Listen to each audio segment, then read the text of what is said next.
आज कैथल के PWD rest house में DSC समाज की एक मीटिंग हमने बड़े शॉर्ट नोटिस से बुलाई थी, क्योंकि पिछले दिनों नायब सिंह सैनी जी के नेतृत्व में जो सरकार बनी तीसरी बार, उसमें DSC समाज का एक बहुत ही महत्वपूर्ण रोल था। और मुख्यमंत्री जी ने इनकी वर्षों वर्षों की एक लंबित मांग थी, नौकरियों में वर्गीकरण, आरक्षण में वर्गीकरण।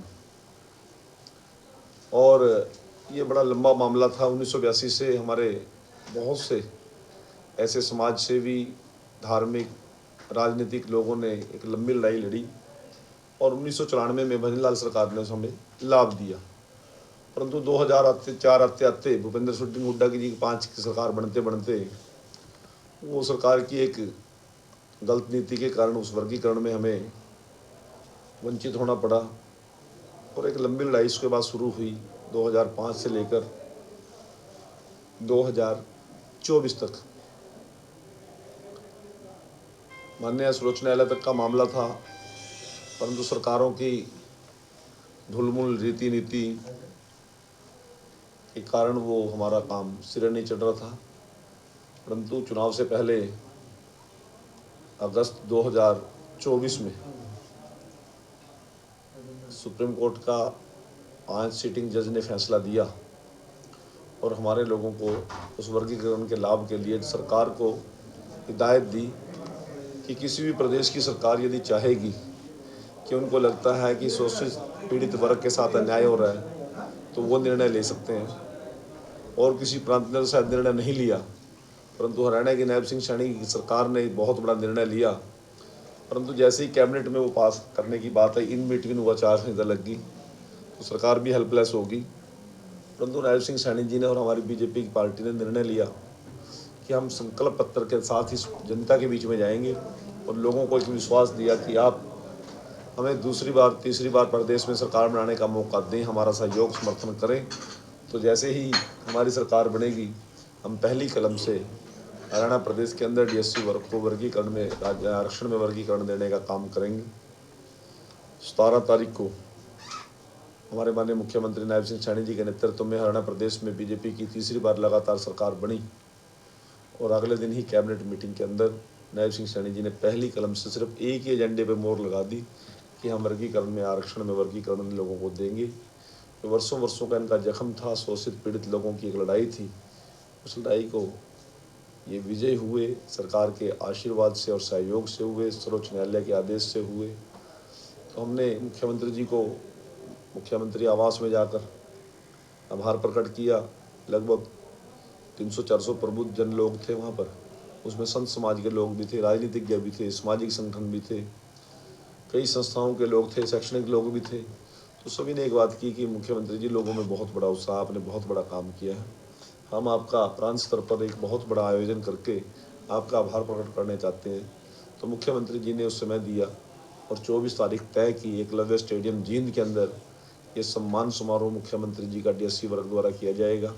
आज उसी बात को लेकर मैं इन सभी लोगों को निमंत्रण देने के लिए, न्योता देने के लिए, उस 24 तारीख के कार्यक्रम को भव्य और सुंदर बनाने के लिए इन लोगों के बीच में आके ये बात मैंने रखी थी और उन लोगों ने ये न्योता स्वीकार कर ली।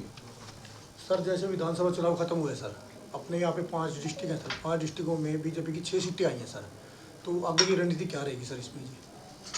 रणनीति तो बीजेपी के अपने सस्ता ध्यान हमने शुरू किया है और बीजेपी को चुनाव को देख कर रणनीति नहीं बनाया करती। हम तो 24 घंटे 7 दिन जनता के बीच में रहने वाले लोग हैं। सीटें कई बार घट जाती हैं, कई बार बढ़ जाती है। जींद में इस बार 4 आ गई, हाँ जी, सोनीपत में 4 आ गई, तो जहाँ कभी एक भी सीट नहीं आती थी। ये अलग अलग चुनाव के नजरिए अलग अलग मिजाज हुआ करते हैं। और भिवानी के अंदर भी हमारी 3 सीटें आई, हिसार में भी सीटें बढ़ी हैं। तो ये अलग अलग चुनाव का अलग अलग मिजाज हुआ करता है। परंतु भारतीय जनता पार्टी 24 घंटे चुनाव में और जनता के बीच में है और फिर विजयी होंगे। जैसे सर 42 सीटें अपा लूज, मतलब 42 सीटें कम आई जैसे जी, मतलब अब हरियाणा में, तो वो जैसे उनके विकासकारी हल्कों के तो निरंतर समान रूप से कैसे? देश के प्रधानमंत्री नरेंद्र मोदी जी दुनिया के सर्वश्रेष्ठ लीडर हैं। वो एक ही बात कहते हैं, सबका साथ, सबका विकास और सबका विश्वास, हमें जीत के चलना है। अब मैं आपके सामने 2 उदाहरण देना चाहता हूँ। सफेद और नरवाना कभी नहीं जीते, नहीं, परंतु वहाँ भी हमने विकास किया। जब सरकार थी, इस बार जीत गए। ठीक है। पुंडरी भी कभी नहीं जीतते थे, नहीं जीते। इस बार आपके जिले में भी जीतते हैं। तो ये अलग अलग नजरिया होता है, परंतु हरियाणा प्रदेश के जो क्षेत्रवाद और परिवारवाद की जो लोग राजनीति करते थे उनका फुल स्टॉप लगा दिया है। बस ये सरकार कहाँ की है? तेजा खेड़ा सरकार है। ये सरकार कहाँ की है? ये तोसाम की सरकार है। ये सरकार कहाँ की है? यादवपुर की सरकार है। ये सरकार कहाँ की है? किलोई और सांगी की है। कोई कहता है क्या करनाल की सरकार है? नहीं कहता है। कोई कहता है क्या लाडवे की सरकार है? क्या कहते हैं? हरियाणा की जनता की सरकार है, हरियाणा के मतदाता की सरकार है, हरियाणा की जनता जनार्दन ने जो हमें आशीर्वाद दिया उन सब की सरकार है।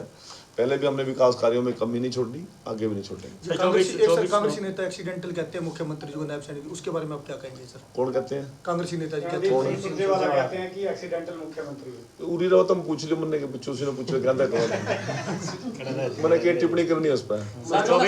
24 तारीख को सर जो प्रोग्राम उसका नाम क्या रखा गया है? डीएससी समाज द्वारा मुख्यमंत्री जी का सम्मान समारोह जी, तो आज जैसे कार्यकर्ताओं को यहाँ पर जो डीएससी समाज के लोग आए थे, क्या ड्यूटी लगाई गई उनसे? सभी लोगों को खुला आह्वान किया है, ज़्यादा से ज़्यादा संख्या में पूरे परिवार से पहुंचना है, हर गाजे बाजे के साथ पहुंचना है, ढोल धमाके के साथ पहुंचना है, गुलाल और रंग गुलाल के साथ पहुंचना है, पटाखे बजाते हुए फुलझड़ियाँ चलाते हुए पहुंचना है। सबसे बड़ा हमारा ये इवेंट होना चाहिए। मंत्री जी 2 दिन पहले भी आप आए थे, आज भी आए हो, पूर्व विधायक लीलाराम जी नहीं आए, कोई नाराजगी चल रही है? किसने नाराजगी है? पूर्व विधायक लीलाराम जी। किससे कौन नाराज हो गया? नाराज नहीं तो प्रोग्राम में दिखाई नहीं देता। भाई मेरी बेटी रहती है यहाँ पे, अपनी बेटी को मिलने के लिए आया था, उसमें नाराजगी वाली कौन सी बात? को सार्वजनिक कार्यक्रम थोड़ी करें। आज लीलाराम जी बाहर है, उसका बेटा मेरे साथ एक शादी में था, गया हूँ मैं, उनका बेटा मेरे साथ फोटो खिंचवा के गया, मेरे साथ खाना खा गया। किसने नाराज कह दिया जाता है? एक धन लक्ष्मी योजना है, एक धन लक्ष्मी योजना है मुख्यमंत्री जी ने घोषणा की, 2100 रुपये महिलाओं को देंगे। उसको लेकर के कब तक कह रहे हैं? क्योंकि फार्म भरने शुरू हो चुके हैं, डोमिसाइल बनवाने शुरू हो चुके हैं। अभी उसकी हमने सारी प्रक्रिया तैयार कर ली है, अभी विधानसभा सेशन के अंदर बिल ले आएंगे और लोगों को उसके लिए। एक सर तो अक्सर शिकायत रहती है सर, अफसरशाही थोड़ी हावी थी जी 10 साल में, उसको कितना दूर किया जाए सर इस प्लान में सर? आपका क्या एफएसआई ने क्या किया आपका बताओ मेरे? नहीं मेरा तो कुछ नहीं किया सर, जनता किसी और का कुछ किया हो बताओ, एक आदमी लेके आओ।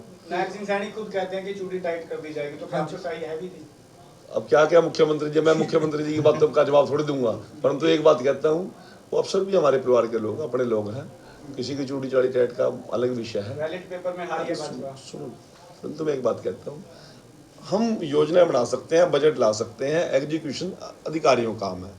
और मैं तो अब 10 साल से सरकार में ही हूँ। 15 साल से सर? नहीं 15 कड़ो तो 11वां साल चल रहा है। नहीं सर, आप सरकार में तो है ही जी। हाँ मैं तो सरकार में 11वां साल चल रहा, नहीं 15 तो 5 पूरे होंगे जो होंगे। तो मैं एक बात कहता हूँ, कुछ लोगों ने शरारत किया चुनाव में, वो नायब अनिल विज जी बोल रहे हैं, नायब जी को भी पता, सारी जानकारियां हैं, वो जिनको सारा करना होता है, सभी के लिए सभी बातें नहीं होकर। एक रात पहले सारे अफसर चले गए थे सर अब कांग्रेस नेताओं के घर पे जी। तो कौन भी क्या दिक्कत होगी? दूसरे प्रांत में थोड़ी गए थे आका पूरा जाटा भी चल रहा है वापस आए जे। सर हिसार में किसान ने आत्महत्या की है डीएपी खाद न मिलने के कारण। ऐसा है, वो जानकारी मुझे भी मिली है, परंतु जितनी शॉर्टेज डीएपी की दिखाई जा रही है उतनी शॉर्टेज है नहीं है। ज़रूरत के अनुसार हम हर किसान को ये वादा करते हैं, उसकी ज़रूरत के अनुसार उसको तक चीज़ उपलब्ध कराना हमारी जिम्मेवारी है। और डीएपी एक ऐसी आइटम है जो पूरे देश में कहीं मैन्युफैक्चरिंग नहीं है, पूरी 100% ये टोटल इम्पोर्टेड आइटम है, विदेशों में ऑर्डर कर रखे हैं, वो आती भी सारी की सारी क्या है बाय वो शिप से आती है। तो ये बड़ा मामला है, उसमें एक खेप जैसे फिर वहाँ से अनलोड होगी शिप से, फिर ट्रेन से लोड होगी, फिर कहाँ डिस्ट्रीब्यूशन होगा, सेंटर का मामला है। परंतु मैं एक विश्वास लाना चाहता हूँ कि किसी किसान को डीएपी की कोई समस्या नहीं आने देंगे, उनकी जरूरत के अनुसार वो चीज़ वो पहुँचा देंगे। धन्यवाद।